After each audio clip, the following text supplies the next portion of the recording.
Liver सम्बन्धी मेरो चाहिँ नि पुरानो रोग हो मेरो चाहिँ नि। अहिले चाहिँ नि मेरो हेल्थको विषयमा हेर्ने हो भने मलाई चाहिँ नि एकदमै राम्रो छ। अपरेसन गर्ने अगाडि र अपरेसन गर्ने आकाश जमिनको फरक छ। वरिपरिका साथीभाइहरूले पनि फरक देखेँ भनेर भन्छन्। एउटा चिज चाहिँ मेरो बोलीमा र म हिँडाइमा पनि एकदम छिटो हिँड्न थालेको छु भनेर मेरो साथीभाइहरूले पनि त्यही भन्थ्यो। त्यो चाहिँ नि धेरै नै चेन्ज देखियो भने 2-2.5 वर्ष अगाडि चाहिँ नि वान फाइन मर्निङमा उठेर हेर्दाखेरि चाहिँ नि मेरो गमबाट ब्लिडिङ भएको रहेछ। त्यहाँ डाक्टरलाई भेट्दाखेरि चाहिँ नि उहाँले पहिलोपल्ट भन्नुभयो कि चाहिँ नि this the best time for you to have a transplant, किनभने हेल्थ चाहिँ नि अलिक ठिक छ, दिस इज द टाइम। मलाई मेन फिक्री के थियो भने चाहिँ नि डोनर कसरी खोज्ने, के गर्ने। अनि मैले चाहिँ त्यही बेलामा I received a call from my daughter. I came to know about the need of transplant from my dad. म अफिसको कामले फिल्डवर्कको लागि गएको थिएँ. I was in Birganj. When I came to know about the transplant, I googled everything that I needed to know. यतापट्टि साथीहरू medical गर्नेहरूलाई पनि I called them up and asked about the ways and the harmful things that can happen or not. I did not think it twice. So I came to know त्यस्तो harmful केही हुँदैन. long term effect केही छैन excluding the scar हुन्छ नि. So त्यो हेरिकन I realized कि मलाई केही harm हुँदैन भनेर त्यसै राखिदिएर हुन्छ नि. I think it's a small thing to do. ड्याडलाई हेरिकन if I can save my dad's life किन नगर्ने. छोरी फर्केर आइसकेपछि हाम्रो निकै सल्लाह भयो गर्दै छोरीले मलाई राम्रोसँग सम्झाइ, ल भन ड्याडी तिमीले मलाई के गरेको छैन हौ, मैले अहिलेसम्म म यहाँ पढ्छु भनेपछि त्यहाँ लगेर पढाएको छौ, मलाई चाहिँ यो चाहियो भने तुरुन्त ल्याइदिएछौ। त्यसो गर्दा गर्दै जब तिमीलाई अब अप्ठ्यारो पर्दाखेरि मैले चाहिँ केही गर्नु हुँदैन भनेपछि अनि हामी ल त भनेर अनि मेदान्त गयौँ। अलिअलि दुःख त भइहाल्छ, लिभर ट्रान्सप्लान्टहरू गर्दाखेरि विभिन्न उतार चढावहरू त भइहाल्छन्। तर पनि अब रोग लागिसकेपछि अब यसको म निदान गर्छु, यसलाई म जसरी यसको अगाडि फेस गर्छु भनेर आफूले चाहिँ दृढ मनले डक्टरले भने बमोजिम आफूले पनि कोसिस गरे पनि असम्भव केही छैन। तर हामीले कहिले पनि अब यस्तो होला कि उस्तो होला कि भनेर नेगेटिभ कहिले पनि सोचेनौँ। अब गर्दाखेरि अब फ्युचर छ, अरू लामो समय छ, आफूसँग रहन्छ भने किन नगर्ने. We used to be worried, like सानो कुराले it used to worry us. But after the transplant, he's been much healthy and he's been much happier. And things have changed. He goes out with us and all. And त्यस्तो सानो कुरामा नि हामीलाई चिन्ता गरिरहनु पर्ने छैन. So I think liver transplant has really helped us as a family. हुन्छ नि पुरै dadको हेल्थले लिएर everything around us has changed. So I think it's a good thing. Transplant भयो मेरो. ट्रान्सप्लान्ट भएपछि अब लाइफलाई चाहिँ नि मैले नयाँ सेराले हेर्न थालेँ. मैले लाइफ इज ब्युटिफुल भनेपछि त्यो लाइफलाई चाहिँ नि किन हामी चाहिँ नि खुसियालीका साथ नमनाउने, त्यसलाई चाहिँ नि खुसीको अवसरमा उहाँहरू चाहिँ नि हामी लाइफ बिताउँ, सबैलाई राम्रै होस् भन्नेपट्टि लागौँ. र मेरो भनाइ पनि त्यही छ कि यो रोग चाहिँ नि यो जुन मलाई लागेको थियो लिभरको रोग भन्ने कुरा चाहिँ नि यो रोग चाहिँ नि निको हुन्छ है. अलिकति पैसा खर्च हुने भन्ने कुरा, अलिकति अप्ठ्यारो हुने कुरा चाहिँ त्यो छँदैछ. तर चाहिँ नि यो रोग चाहिँ नि निको हुन्छ र यसमा चाहिँ नि हामी चाहिँ नि हेक्का मान्नुहुन्न र समयमा नै चाहिँ नि यसको चाहिँ नि निवारणतिर लागौँ अनि मेरो चाहिँ नि सबैलाई यही भन्नु छ.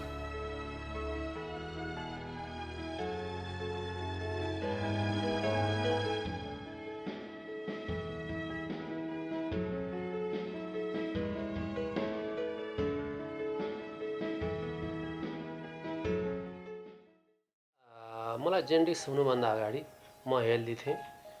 मैले कुनै खाले त्यस्तो अपरेसन अथवा सुईसम्म पनि लगाएको थिइनँ. जन्डिस भइसकेपछि अनि मेरो लिभरमा त्यसले आक्रमण गर्यो. लिभर ट्रान्सप्लान्ट गर्नुपर्छ भन्ने कुरो खास गरेर मलाई थाहा थिएन. मलाई जन्डिस भयो। जन्डिस भइसकेपछि एकदम एक्सिडेन्ट पऱ्यो त्यति बेला, संयोग त्यो भयो। बडा होइन त हामी भनेर गएको थिएनौँ। चेकअपको लागि जाँदाखेरि हामीले डाक्टर सुधांशु केसीलाई भेट्यौँ। के भएको रहेछ डाक्टर उहाँलाई भन्दाखेरि उहाँले लिभर सिरोसिस भन्नुभयो। मलाई कता कता खुल्दुली लाग्यो, के होला यो लिभर सिरोसिस भनेको, कस्तो रोग लाग्यो मेरो हस्बेन्डलाई भन्ने त्यतातिर पुगेँ। त्यस पछाडि क्रमशः दिन ढल्दै जान्छ उहाँलाई चाप्दै लग्यो। के गर्ने भन्दाखेरि तपाईँ चिन्ता नगर्नुहोस्, त्यसको उपाय म गर्छु भन्नुभयो। ल ठिक छ, अब डाक्टरको हातमै छ, सबै कुरा गर्नुहोस् भन्नुभयो। हाम्रै गाउँको भतिजो भन्ने पनि हुनुहुन्छ, उहाँले त्यो एयर एम्बुलेन्सको सबै व्यवस्थापन उहाँले गर्नुभयो। हामीले उहीँ दिल्लीबाटै चार्ज गरेर मगाउनु पर्दो रहेछ, उहाँबाट आयो। हिन्दी बोल्न कसैलाई पनि नआउने, सबै नेपाली। दिल्लीको ठाउँमा कोही पनि नगएको। त्यसरी जाँदाखेरि धेरै बाधा व्यवधान त आए नै। हामीले यहीँ नर्वीबाट एकजना डाक्टर लगेरै गएको थियौँ। सबै डाटाहरू सबै उहाँले सबै प्रस्तुत गर्नुभयो हस्पिटलमा लगेर। इमर्जेन्सीमा उपचार गराइरहने अवस्थामा त्यति बेला डाक्टर सेतेन त्यो इमर्जेन्सी उसमा आइपुग्दाखेरि मलाई कता कता उहाँ नेपाली जस्तो लाग्यो। भनेपछि म नेपाली हो, मसँग नेपाली बोल्दा हुन्छ तपाईँले भनेर उहाँले भन्नुभयो। त्यति भनेपछि मलाई ठुलो आँट आयो, साहस आयो। सुरुदेखि अन्त्यसम्म उहाँको राम्रो सहयोग पाइयो त्यहाँ। त्यही क्रममा डाक्टर स्यागल भन्ने हुनुहुन्छ, उहाँले पनि मेरो बुवा जस्तै माने मैले उहाँलाई। उहाँले बुवाको ठाउँमा रहेर हामीलाई सहयोग गर्नु। अहिले त बिरामी भएको हो र जस्तो लाग्छ देख्दाखेरि।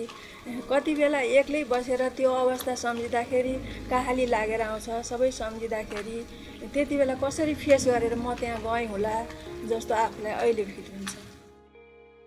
बहिनीले आफ्नो लिभर मलाई दिइन्, त्यसको लागि उनलाई मैले धेरै धन्यवाद दिन्छु। त्यसरी आफ्नो लिभर दिएर बचाउने बहिनी कमै हुन्छन् होला। भगवान्ले उनलाई असल गरून् भन्ने मैले सदिच्छा राख्छु।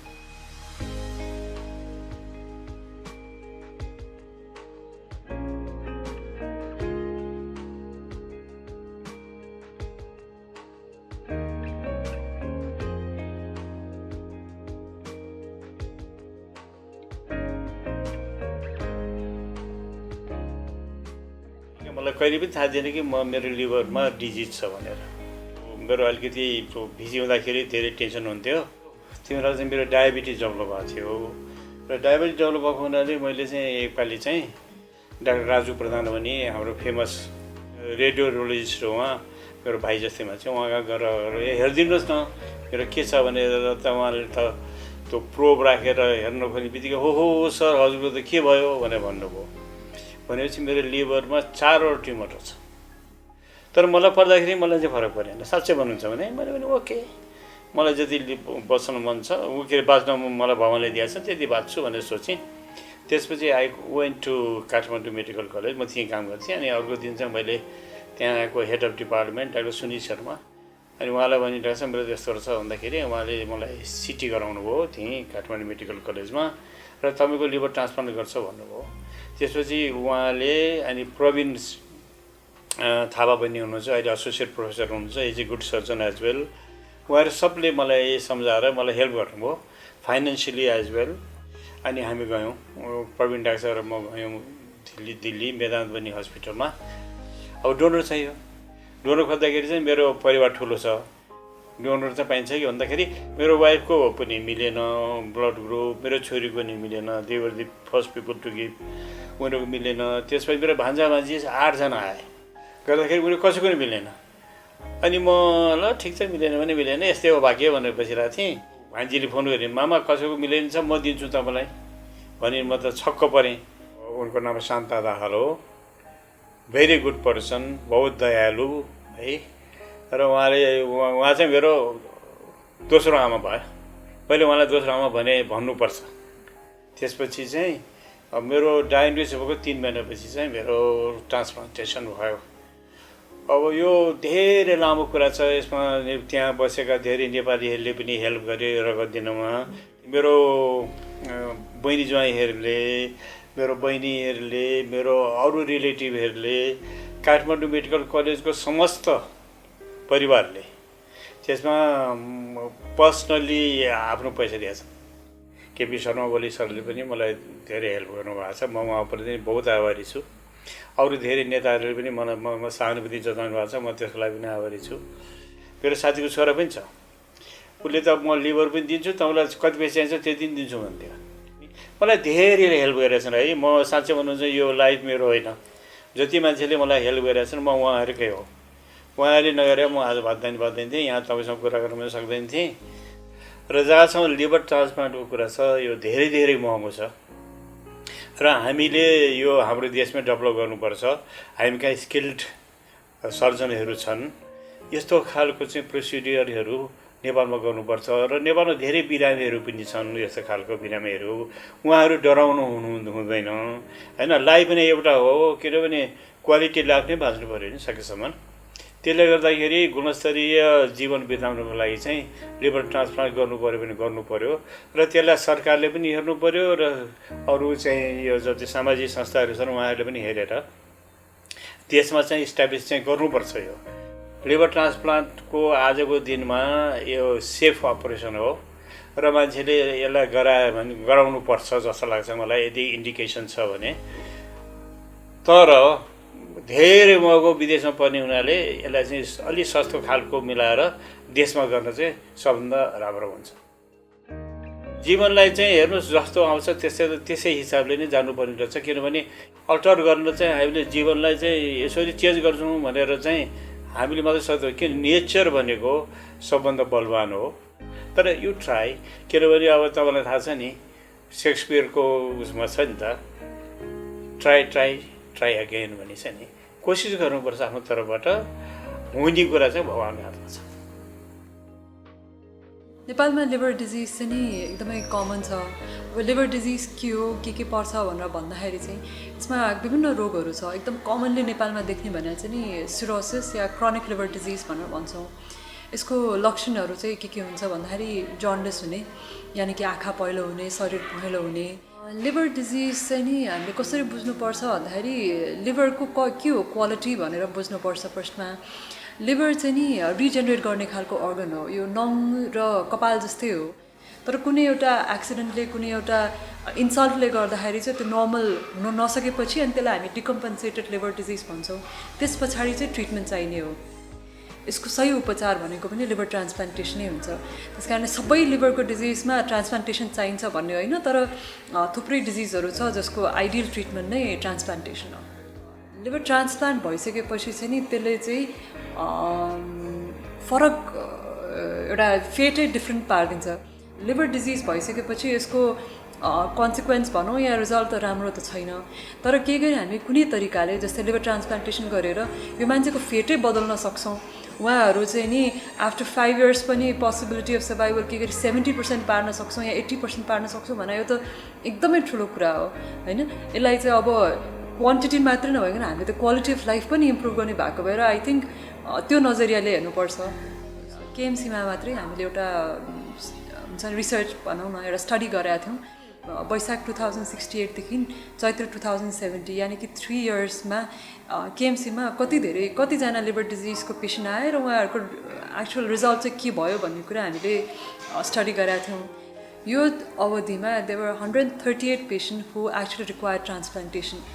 एउटा केएमसीमा मात्रै 138। इफ यु एक्चुअली इन्क्लुड होइन अरू हस्पिटलहरू त्यो इन्क्लुड गर्यो भने I think it is so clear कि हाम्रो डिजिजको बर्डन कति धेरै छ।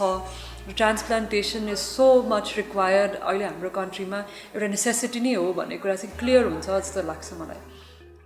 लिभर ट्रान्सप्लान्टेसन नेपालमा नहुनुको कारणहरू चाहिँ नि एउटा त अवेरनेस नै नहुनु हो, अर्को भने चाहिँ नि म्यान पावरको कमी पनि हो, अनि त्यसपछि इन्फ्रास्ट्रक्चर पनि अलिक धेरै चाहिने र लिगल रुल्स रेगुलेसन्स पनि चाहिने भएको भएर नि नभएको हो।